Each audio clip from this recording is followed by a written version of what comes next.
Okay, I'm going to read chapter 18.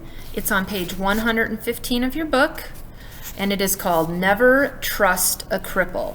So in the last chapter, Max is in this apartment with his dad, and his dad is telling him that, everybody's lied to him, and he's really a good guy. So we'll see what happens in chapter 18. I'm waiting for something to happen. The whole world except me is asleep, and the only sound is him breathing heavy. I'm trying to see through the curtains out the old lady's window when it finally gets light. But somehow the snow is stuck to the glass and everything is fuzzy, which is pretty much how I feel. Looking down at him on the floor, how he overflows the rug, I think about that story where a giant falls asleep and is tied up by little people. Not that I do anything. I'm just a blob in the chair with numb hands and numb feet. Finally, what happens? There's noise from the back, and these light, skittering footsteps.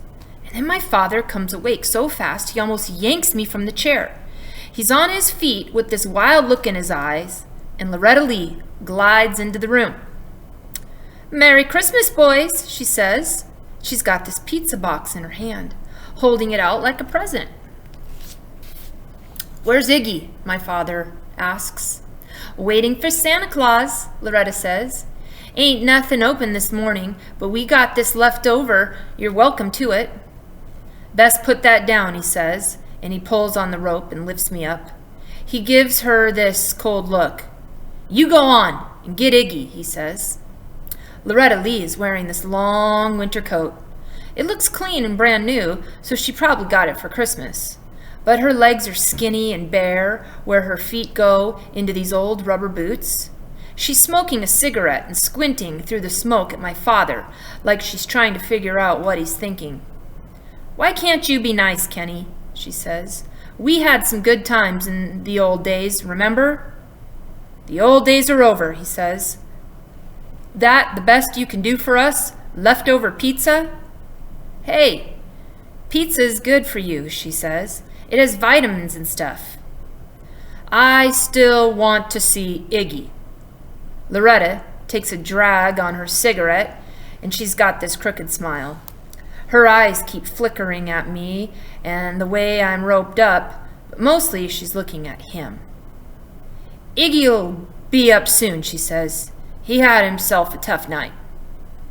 "I have business with him, Loretta," he says. "Important business." "I'm sure," she says, and she turns in her boots and she leaves through the back. The pizza box is sitting there on the table, but my father says we can't eat anything touched by her dirty hands. So he walks me out into the dark little kitchen and he unties me and we go through the cupboards and find mostly boxes of prunes and old cereal. There's nothing in the refrigerator that hasn't already gone bad, so I eat a bowl of cornflakes with water, and I'm so hungry it almost tastes good. "This is what they call a temporary situation," he says. "I know a way we can live like kings if we play our cards right."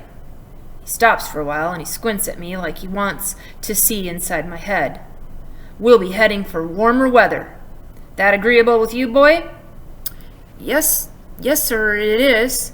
He seems real thoughtful. I had a lot of time to plan this out, a lot of time to study people, figure what makes them tick.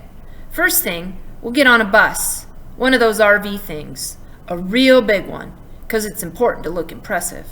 We're going to put a name on the side, the Reverend Kenneth David Kane, or it might be we'll go with another name, just to be on the safe side. "Did you guess that I was a man of God, boy? Could you tell by looking at me?" "Yes, sir," I say. "I mean, no, sir." "What's that mean, boy?" "I don't know, sir." He reaches out and tussles at my hair. "You'll learn," he says. "You'll be standing out in front of the bus in a real nice suit. What you do is you collect money in a basket. You won't have to steal it because folks are going to give it to a man of God. And what they love to hear about is a bad man who redeemed himself. I learned how to preach the word to a lot of illiterate convicts, but they were no more ignorant than a lot of other folks. No, sir, we're going to do just fine. After I finish the cornflakes, he ties me up again. This is just a precaution, he says. Can't take any chances until you see the light. You want to see the light? Yes, sir, I do. He's grinning at me, and he taps himself on the chest and says, You're looking at it, boy. I am the light, and don't you ever forget it. He turns on the TV. It hardly comes in at all. The screen is so fuzzy, and he keeps switching channels like he's cussing out the old lady for having such a crummy TV. All that's on is Christmas stuff and cartoons, and he wants the news to see if we're on it. I bet they haven't even missed you, he says. Kept you down in that cellar like an animal. How would they know? We're sitting there waiting for Iggy when the blue lights start flashing bright against the curtains. He quick grabs me by the neck and he shoves me down to the floor, and we both lie there. The blue lights go by real slow. You can see them shining all around the room. Might be someone else they're looking for, he says. Place like this, it could be anybody. Still, you can't be too careful. When the lights stop flashing, he crawls to the window and he looks out. There's nothing dumber than a dumb cop, he says. If they were smart, they wouldn't be working on Christmas Day, would they? No, sir, I say. You hush up, boy, and let me think. I'm lying there on the floor, tied up, when Iggy sneaks in through the back. I know it's him by the draggy way he walks and his heavy boots. Kenny, he's whispering. You there? Of course I'm here, he says. Show yourself. Iggy comes into the room, and his eyes are darting around. At first he's surprised to see me trussed up, and then he shrugs and he doesn't look at me anymore. Close call, he says. You see that cop car? I saw it. They come right up to my door looking for the boy, he says. I said, come back with a search warrant. You want to see what I keep under my bed? But I let him have a good look from the door, satisfy him you weren't there. They believe you? Who knows with cops?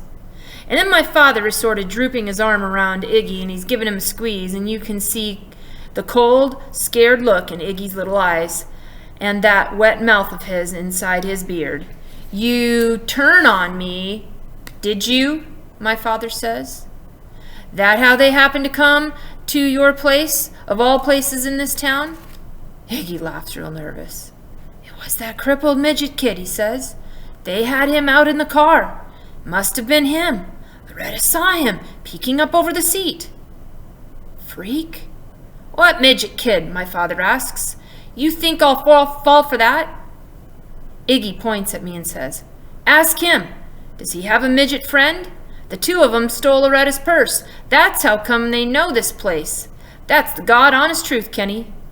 My father kneels down and looks me up close. His face doesn't show anything. Well, he says, what's your story? We didn't steal it, I say. We just brought it back. Oh, my father says. Now, that's an interesting story. I like that story. Iggy is talking fast, and he can't wait to get rid of the words and leave. The crippled up kid belongs to Gwen. Remember Gwen? Her and your wife were pals? That's what Loretta says. My father puts his hand on Iggy and shoves him down in the old lady chair. Never mind about her. It doesn't matter how the cops got onto you. All that matters is that they did. And now, what do we do about it? Iggy is scratching at his beard, and he starts to say something, and my father says, Shut up and let me think.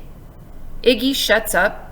Every now and then he sneaks a look at me, and he's trying to tell me something with his eyes, but I cannot figure out what. After a while, my father says, First thing, get me a firearm. Something small but functional. Next thing is transportation. I don't care what, as long as it runs. Can you do that for me? Iggy says he can, no problem. Then do it, my father says. The quicker the better. Iggy leaves, walking backwards out of the room. My father lifts me up by the rope and says, I know you have more sense than to waste your time stealing pocketbooks with a cripple, kid. You can't trust a cripple, but I guess you know that now, don't you? He shakes the rope. Yes, sir, I do. That's the end of chapter 18. Next week we will be on to 19.